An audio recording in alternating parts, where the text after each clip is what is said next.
Community members gathered here at the Beale Memorial Library on Thursday night for beginner English classes. And that's something that one local instructor says will bridge gaps in our community. The Hispanic community makes up more than half of the population in Kern County, and to better serve that community, the library began offering English classes last year, something Farah Deridio with the Kern County Library says filled an unmet need here in Kern. Here at Beale Memorial Library, they decided to host a beginning English classes for the community as well as citizenship classes. So it kind of started the opposite. There were citizenship classes, and then those who attended those classes to help prep them for the citizenship test also asked for a little bit more help with the English component of it. So we decided to start hosting the English speaking classes. The English classes went so well, Deridia says people began asking for beginner Spanish classes, which began last month.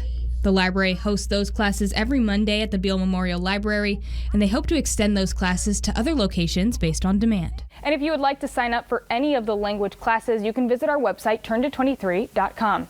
For 23 ABC News, I'm Dominique Lavigny, your Bakersfield neighborhood reporter. If you're a high school student or you know one in your neighborhood, you could make a real difference in Bakersfield.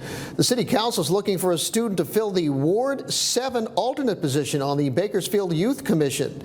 The Youth Commission identifies concerns and needs of local youth. Those interested must be a Bakersfield resident as well as a current high school student maintaining at least a 3.0 GPA. If you would like to apply, you can visit bakersfieldcity.us.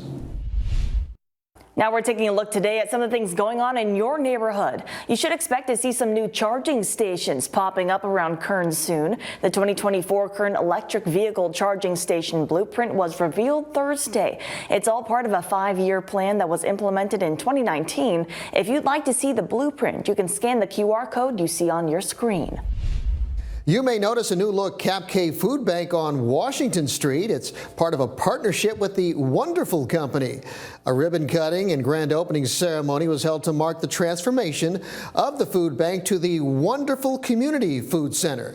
It's an expanded state-of-the-art facility that aims to enhance the efficiency and ability to respond to neighborhood needs. There's exponential growth in the actual need of the community. Food insecurity is growing all the time. So we saw that need, especially during 2020, with just people coming that never came before to ask for food. So that's where we looked and saw what we can do and expanded this by tripling the size of this location. Those dealing with food insecurity are encouraged to visit the new location. You can find it at 520 South Washington Street in East Bakersfield. If you have to ask yourself, is your car seat installed properly? No worries. An event tomorrow is helping parents properly secure their child passengers alongside safety technicians from the Car Seat Concierge, all for free. It's happening this Saturday morning at the Kern County Public Health Department on Mount Vernon Avenue from 10 a.m. to 2 p.m. The child safety technicians will look over the first 60 cars to arrive at the event, and of course, you must already have a seat to participate. The Bakersfield Symphony Orchestra is holding its opening night on Saturday. You can expect to see a concert full of Broadway classics featuring local singers and vocalists. It takes place at the Mechanics Bank Arena from 6:30 until 8:30 p.m. I'm Eva Kirshner, your neighborhood reporter in Bakersfield. If you're ready for the fall activities to commence, but you might want to pumpkin spice things up a little bit, why not trick or treat yourself to the newest pumpkin patch in Bakersfield that has an activity for every member of the family. My husband and I have had Frosty's Forest here for about 13 years, and we've always wanted to do the pumpkin patch, but the kiddos were a little too young. It wasn't the right time, and now we're ready to go. We're really excited. The new patch started getting put together 3 weeks ago with a bit of a learning curve for owner Lori Olson. But having the experience of running Frosty's Forest under her belt every winter, she was ready for the new challenge. I had to learn about the pumpkins and figure out, what we wanted. We're getting a huge variety of those coming in. We've already got some here today. Everything we have in here is from Arvin, locally grown. The patch prides itself on having activities for all of the family members, from a 70-inch TV for the football fans to the inflatable obstacle courses and mazes. Hello!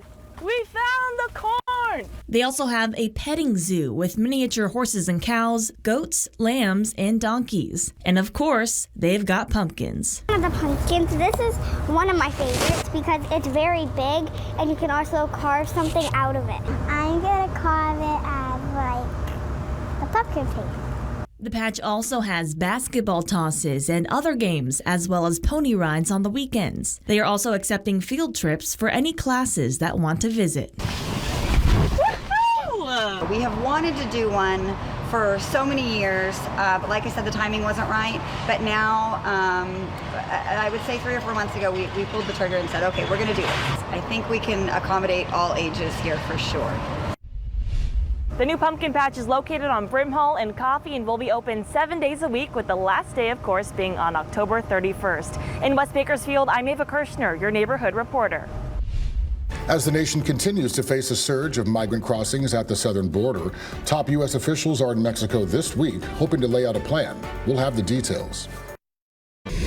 Former President Donald Trump is backing Representative Jim Jordan's bid for Speaker of the House. Trump endorsed the Ohio Republican shortly after midnight on his social media platform, Truth Social. It comes after Trump said he would consider serving as Speaker for a short time. The former president is expected to visit Capitol Hill early next week ahead of the speakership vote. This morning, we're expected to learn more about the state of negotiations in the United Auto Workers Union strike. Today marks 3 weeks since thousands of workers walked off the job at General Motors, Ford, and Stellantis plants.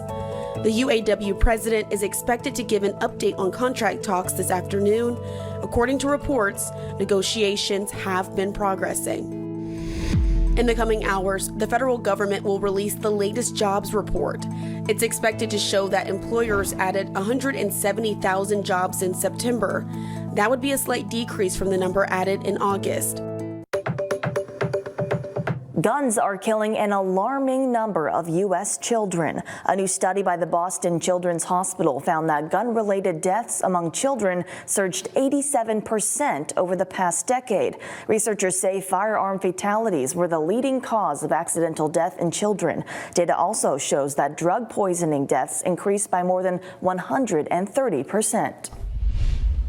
Top U.S. officials in Mexico this week in hopes of laying out a plan to bring an end to the migrant crisis. For many seeking asylum after crossing the border into the United States, their first stop is San Antonio, Texas, a migration hub about 2 hours from here in Eagle Pass. But like many big cities, the community is struggling to keep up, to shelter migrants in need of assistance and additional resources to help them reach their ultimate destination. The Torch of Friendship is a centerpiece in San Antonio. We are called to be a compassionate city. A city with compassion, now on the brink of a crisis as migrant crossings spike and arrivals in the city soar. 2 weeks ago, we have 7,800 people in our facility alone. Antonio Fernandez, the CEO of Catholic Charities of San Antonio, says the situation in shelters is critical. We now are seeing an increase that we have never seen before, but the situation is getting desperate. The nonprofit runs shelters and a resource center that houses migrants. And demand for migrant assistance in recent weeks is outpacing shelter capacity, forcing asylum seekers to sleep in the parking lot. San Antonio is just a few hours' drive from Eagle Pass, a small town bordering Mexico. That's where Governor Greg Abbott installed a string of buoys in the Rio Grande earlier this summer as part of Operation Lone Star, the state's initiative to curb illegal immigration along the southwest border. This year alone, San Antonio tracked more than 160,000 migrant arrivals, and the actual number is believed to be much higher.